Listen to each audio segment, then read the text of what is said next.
Assalamualaikum warahmatullahi wabarakatuh. Alhamdulillahirrabbilalamin. Pada kesempatan hari ini kita masih bisa bertemu kembali meskipun masih dalam masa pandemi anak-anak ya. Ya, kita berdoa semoga pandemi ini segera berakhir dan kita bisa pembelajaran secara tatap muka. Amin amin Allahumma amin. Nah, pada pertemuan kali ini Bu Guru akan membahas tentang pembelajaran PPKN anak-anak ya. Anak-anak silahkan dibuka buku LKS-nya. Oke, sudah ketemu ya. Nah, yang akan Bu Guru bahas di sini adalah tentang materi hak dan juga kewajiban. Di sini anak-anak pasti tidak asing ya tentang kata-kata hak. Ya, hak itu adalah segala sesuatu yang harus menjadi milik kita atau mutlak menjadi milik kita. Itu artinya adalah hak atau pengertian dari hak. Sedangkan kewajiban itu adalah segala sesuatu yang harus dikerjakan supaya apa? Bisa mendapatkan hak, dan kewajiban itu harus dikerjakan secara tanggung jawab. Jadi seperti itu ya. Selain dengan rasa bertanggung jawab, hak dan kewajiban itu harus dilaksanakan dengan seimbang. Jadi seperti itu anak-anak ya. Yang pertama yang akan Bu Guru bahas adalah tentang hak sebagai warga masyarakat. Nah, kita sebagai warga masyarakat, apa sih hak-hak yang harus kita dapatkan? Iya, yang pertama adalah mendapatkan perlindungan hukum. Yang kedua atau yang B itu adalah menikmati lingkungan yang bersih. Dan yang C itu adalah berpendapat dan juga berorganisasi. Jadi seperti itu. Yang pertama adalah mendapatkan perlindungan hukum. Jadi kita itu juga mempunyai hak untuk mendapatkan perlindungan dari hukum. Seperti itu anak-anak, bukan hanya ya yang kaya ataupun yang bagus saja yang memiliki perlindungan hukum, tetapi kita semua juga bisa mendapatkan perlindungan hukum. Oke, paham ya? Yang berikutnya, menikmati lingkungan yang bersih. Itu sudah jelas. Kita bisa menghirup udara segar, lingkungan yang bersih, tidak kumuh. Nah, itu adalah salah satu hak kita. Dan yang ketiga itu adalah berpendapat. Jadi anak-anak itu mempunyai hak untuk berpendapat. Tahu apa itu berpendapat? Berpendapat adalah mengutarakan apa yang ada di dalam hati kita. Jadi itu namanya berpendapat. Selain berpendapat, kita juga mempunyai hak untuk berorganisasi. Jadi kita bisa mendirikan organisasi anak-anak. Mungkin nanti ketika SMP, anak-anak akan mengenal yang namanya organisasi intrasekolah atau yang disingkat dengan OSIS. Jadi itu adalah salah satu contoh berorganisasi. Jadi paham anak-anak ya. Yang kedua itu adalah kewajiban kita sebagai warga masyarakat. Nah, kalau kita ingat kembali, yang namanya kewajiban itu adalah segala sesuatu yang harus dikerjakan dengan rasa penuh tanggung jawab, dan juga guna nanti ketika kita sudah melaksanakan yang namanya kewajiban, pasti kita akan mendapatkan apa yang seharusnya menjadi milik kita. Untuk contoh-contohnya di sini, bentuk kewajiban warga negara. Yang pertama itu adalah mematuhi aturan ataupun norma yang berlaku di dalam masyarakat. Yang kedua itu adalah menjaga ketenangan dan juga ketertiban di lingkungan masyarakat. Yang ketiga atau yang C itu adalah mengikuti beberapa kegiatan yang diselenggarakan di lingkungan setempat. Oke, akan Bu Guru bahas satu persatu. Yang pertama itu adalah mematuhi aturan atau norma yang berlaku dalam masyarakat. Iya, aturan. Anak-anak pasti tahu ya, apa sih namanya aturan? Aturan itu adalah susunan tata cara untuk mengatur segala sesuatu apa yang dikerjakan masyarakat tersebut. Nah, ketika di suatu lingkungan tersebut terdapat suatu aturan ataupun tata cara, nah di situ kewajiban kita adalah mematuhi aturan tersebut. Nah, kalau kita langgar, apa yang terjadi? Iya, kita akan mendapatkan sanksi. Sanksi itu sama dengan hukuman, anak-anak ya. Yang berikutnya itu menjaga ketenangan dan ketertiban lingkungan masyarakat. Nah, jadi kalau seandainya di sini Bu Guru contohkan ya, ketika tetangga kita itu ada yang sedang sakit, maka tugas kita itu bagaimana? Tetap menjaga ketenangan, jangan bising-bising, jangan buat kegaduhan. Jadi seperti itu. Yang C itu adalah mengikuti kegiatan yang ada di lingkungan sekitar. Nah, kalau itu di gambar terdapat contoh adalah ini ya, bersih-bersih ya, ataupun apa namanya ini, kegiatan bersih-bersih desa, kerja bakti. Jadi seperti itu anak-anak ya. Yang berikutnya yang akan Bu Guru bahas adalah tentang hak dan kewajiban terhadap sumber daya alam. Hak dan kewajiban terhadap sumber daya alam. Nah, terdapat pada LKS halaman 54 anak-anak ya, silahkan dibuka LKS-nya halaman 54. Nah, di sini sama, yang namanya hak dan juga kewajiban. Kalau yang pembahasan pertama itu tentang sebagai warga masyarakat, kalau yang sekarang tentang sumber daya alam. Anak-anak pasti tahu ya, yang dikatakan sumber itu adalah di mana dia yang bisa menghasilkan energi untuk kita manfaatkan. Hak dan kewajiban di sini adalah sesuatu hal yang tidak bisa dipisahkan.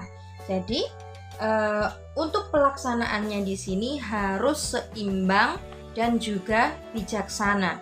Sekarang kita menginginkan hak kita, tetapi kita tidak bisa melaksanakan kewajiban kita. Apa yang terjadi? Iya, maka tidak akan seimbang. Kita tidak akan bisa menghasilkan hak. Karena apa? Kita tidak melaksanakan yang namanya kewajiban. Jadi seperti itu ya. Selain itu juga bisa terjadi perselisihan ataupun konflik, timbulnya masalah. Seperti itu. Di sini apa sih sumber daya alam yang bisa dimanfaatkan oleh manusia?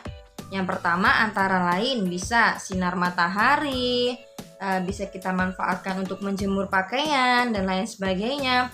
Ada juga angin. Nah, kalau angin di sini selain sebagai udara alami, bisa juga sebagai pembangkit listrik tenaga angin. Ombak pun juga sama anak-anak. Biasanya dimanfaatkan oleh para nelayan. Air, minyak bumi, batu bara, ada logam dan juga gas bumi, bahkan juga ada hewan dan juga tumbuhan. Semua yang ada di di permukaan bumi ini ataupun di bawah bumi yang bisa kita manfaatkan, nah itu disebut juga dengan sumber daya alam. Manusia di sini mempunyai hak anak-anak ya, hak untuk menikmati dan juga memanfaatkan sumber daya alam. Nah, kira-kira apa sih yang harus kita lakukan?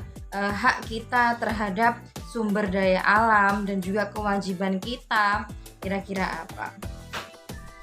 Manusia mempunyai hak yang sama, jadi semua itu haknya sama ya, antara si A, si B ataupun sampai yang Z itu memiliki hak yang sama terhadap sumber daya alam. Apa? Menikmati dan juga memanfaatkan sumber daya alam tersebut. Setiap orang memiliki kewajiban dalam memanfaatkan sumber daya alam dengan bijaksana dan juga tidak boros.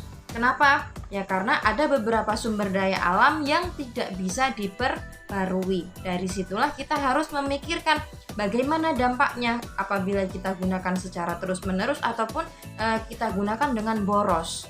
Akibatnya adalah dia akan habis. Oleh sebab itu, kita harus bertanggung jawab terhadap sumber daya alam tersebut. Untuk yang pertama, hak manusia dalam memanfaatkan sumber daya alam di sini sudah jelas hak kita menikmati hasil bumi yang ada dalam perut bumi ataupun di permukaan air, di dalam air, semua itu bisa kita manfaatkan. Jadi itu adalah hak dari ini sumber daya alam.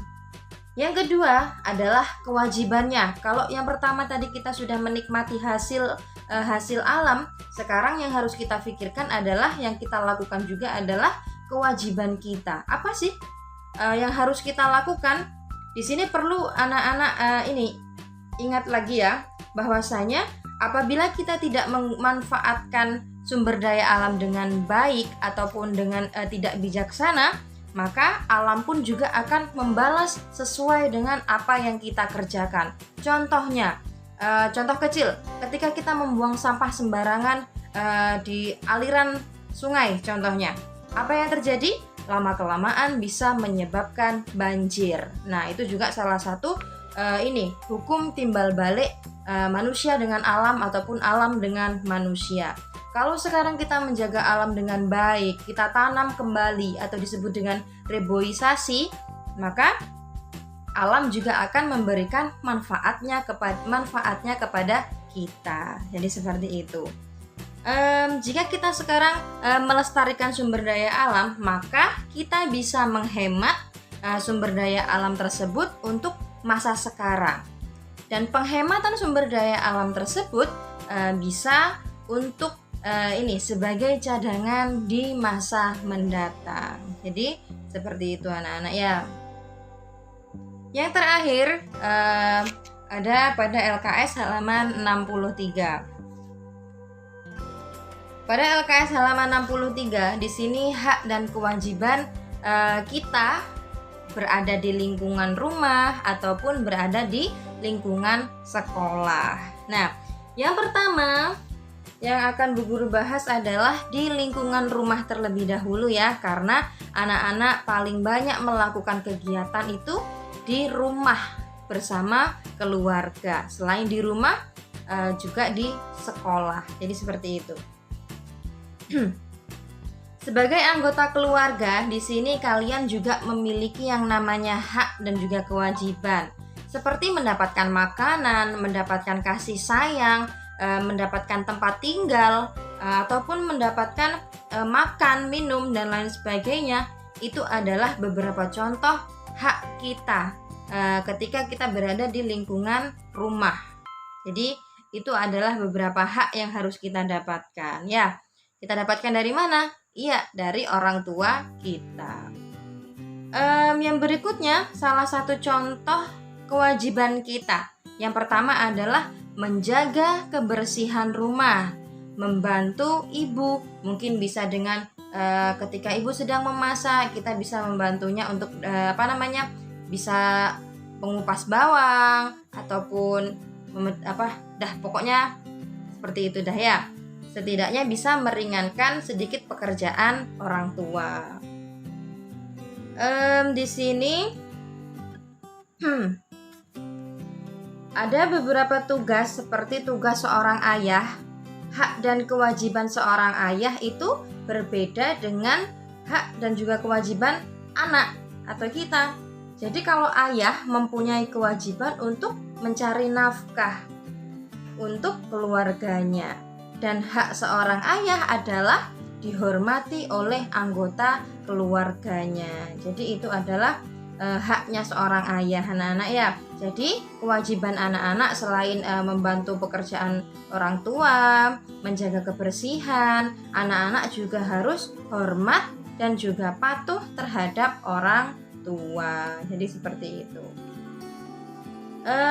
Yang kedua itu adalah di lingkungan sekolah. Nah, kalau di lingkungan sekolah di sini hak anak-anak adalah mendapatkan fasilitas. Fasilitas seperti apa? Contohnya seperti meja, bangku, buku, ataupun alat yang lainnya.